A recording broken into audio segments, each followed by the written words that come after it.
Oh my god. November I did that Holly Holm Ronda Rousey video and that woke me up. Then I did the Conor McGregor video against Aldo and it was like, I don't need caffeine. This morning, the same thing. I mean, this is the thing I love about the UFC. So if you don't know, this is a quick reaction video. Hi, hit the like button, hit the sub button. So you had Miesha Tate versus Holly Holm in the bantamweight title fight.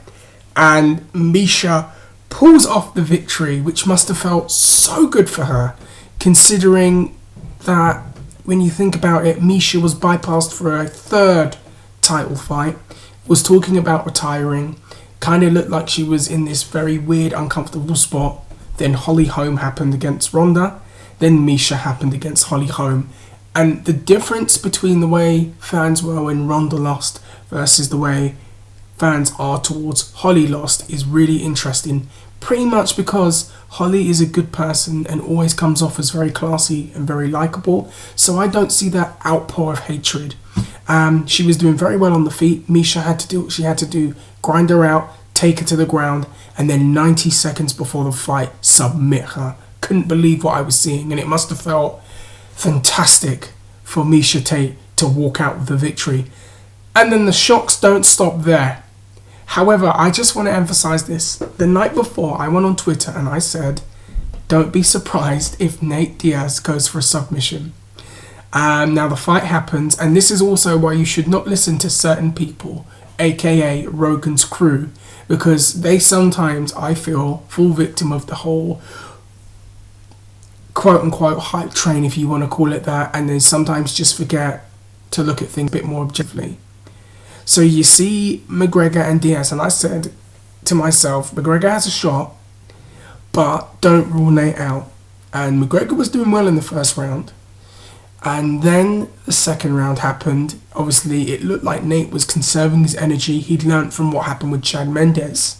And then the second round happens, and wow, Nate started to turn it up. But he was smart not to go completely crazy and hit 100% shots.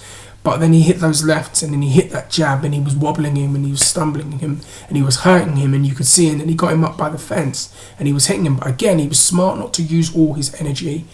And then the fight he kind of went for a takedown, desperation takedown. Nate got him. And in a lot of ways, he went for a guillotine, I think, first.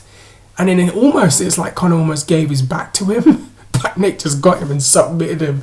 I was just like, oh my goodness. Oh my God. I haven't felt like that about a Diaz fight since Nick fought Takanori Gomi. Just completely crazy. But you know what? This is why I love the sport. You just sometimes you just can't call it, and when you can't and you get those surprises, it just makes you want to watch and talk to everybody. So I'm gonna stop because I've almost lost my voice. Let me know how you felt about that fight. Let me know what you thought about everything. I bet Ronda Rousey wants to come back now. That's all I have to say about that. I bet Frankie Edgar wishes he took that fight too. Anyways, guys, I am out of here. Comment down below, hit the like button, hit the subscribe button. And you know what? Conor, his loss of class, I have to say that. He has lost with class. He took the L, and I think he handled it with a lot of class. Guys, take care, peace, and bye.